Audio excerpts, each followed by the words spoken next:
Parade सावधान, parade विश्राम। NCC के लड़कों से मैं प्लेन करवाता था। परेड के टाइम पे उनको पत्थर उठवाना, मिट्टी फैलाना, फिर वो दीवार के किनारे किनारे पेड़, आज जो आप बड़े बड़े पेड़ देख रहे हैं ये सब हमारे आपने लगा, बच्चों ने लगा।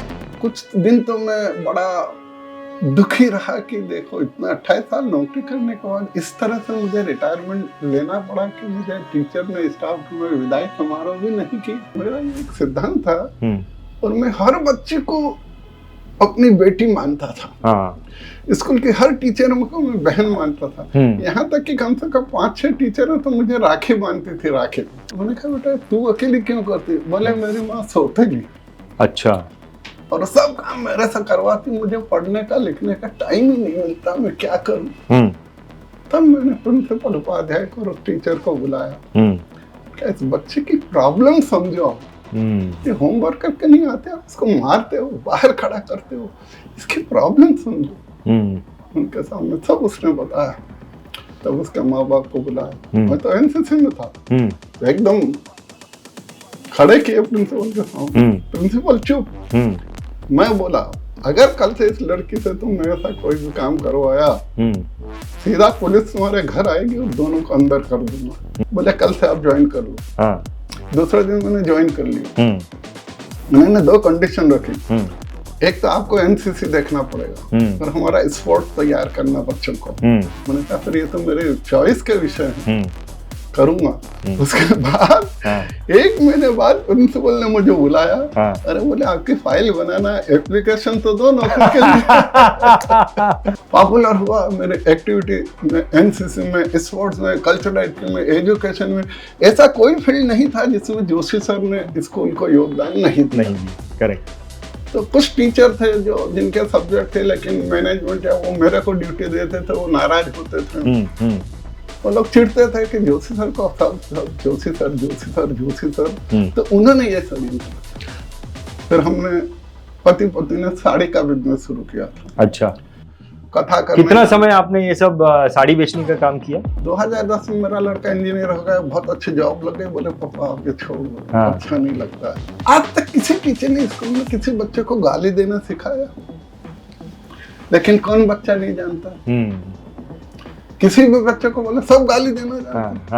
आप 8 साल में बॉडी से कहा आइस नो ये पेनिस किसी को आपने बताया? मेरे को सर याद है आप जो पढ़ाते थे, आप बड़े आसानी से पढ़ा के चले जाते थे और बच्चे लोग भी बड़े खुश रहते थे आपसे।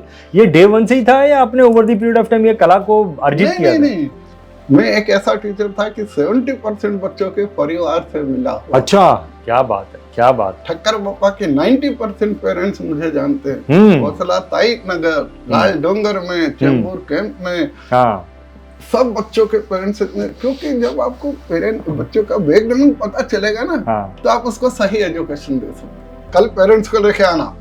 कौन सी क्लास का बच्चा था? 8वीं का। 8वीं में नया एडमिशन हुआ था, यूनिवर्सल से आया था। तो पेरेंट्स कैसे आए? बनियान, काले धब्बे लगे, लुंगी। अच्छा। और इधर से पान का आए। मैं तो मेरा तो मालूम में कहाँ खड़ा रहता था। प्रिंसिपल केबिन के बाहर बेंच पे बैठता था। आए, मैंने कहा बोलो। ओ प्रिंसिपल बुलाए रहे हमको, लड़के के। आप पेरेंट्स हो? बोले हाँ। ऐसे आते? अरे साहब काम कर रहा हूँ मैं, ड्यूटी पे हूँ, बड़ी मुश्किल से मालिक को बोल के 5 मिनट के लिए छुट्टी लेगा। अब आप ऐसा पेरेंट्स होगा तो उसके बच्चे से आप क्या उम्मीद करोगे? मेरे पास पेरेंट्स उपाध्याय ने डांट फटकार के भगा दिया। ऐसे मिलना है तो मैं बाहर समझाया, स्कूल है, ऐसे नहीं आना चाहिए। क्या करूं, काम कर रहा था, बराबर है चाचा, लेकिन बहुत प्यार से उसको समझाया। बोले देखो एक आप बात कर रहे हैं, हमको भगा दिया गाली गुप्त देकर। तो कुछ चेंबूर के गलत लोगों के साथ मेरी बहुत घनिष्ठ दोस्ती हो गई थी। अच्छा। 2 नंबर के जो गैंग वार जिसको बोलते हैं। अपने कुछ बच्चे भी थे उसमें। अच्छा। वो भी गैंग वार में चले गए थे और अच्छा नाम हो गया था। उनके साथ में घूमता था। या तो आप इन सब लोगों के साथ घूमना बंद कर दो या नौकरी छोड़ दो। उनका सर्कल से घूमना बंद। उसके बाद मैंने सबसे मिलना जुलना बंद कर दिया अपने स्कूल में और एकदम लाइफ चेंज कर दी। आप स्टूडेंट्स के सामने भी गाली दे देते थे सर, स्टूडेंट्स लोग को? 3 वर्ड एनसीसी में 3 वर्ड मुझे बोलने में शर्म आती है। यू ब्लडी बैंचोद। अच्छा, ये हमारे एनसीसी के थे। हे यू ब्लडी बैंचोद कम हियर। आई रिमेम्बर, मेरे को याद है। वो एक गैंग लेकर मेरे को मारने आए थे विवेकानंद वहाँ स्कूल में, वो बस स्टॉप के पास वो खड़े हुए थे। हाँ। तो मेरे आदमी ने तुरंत मेरे को आके बताया।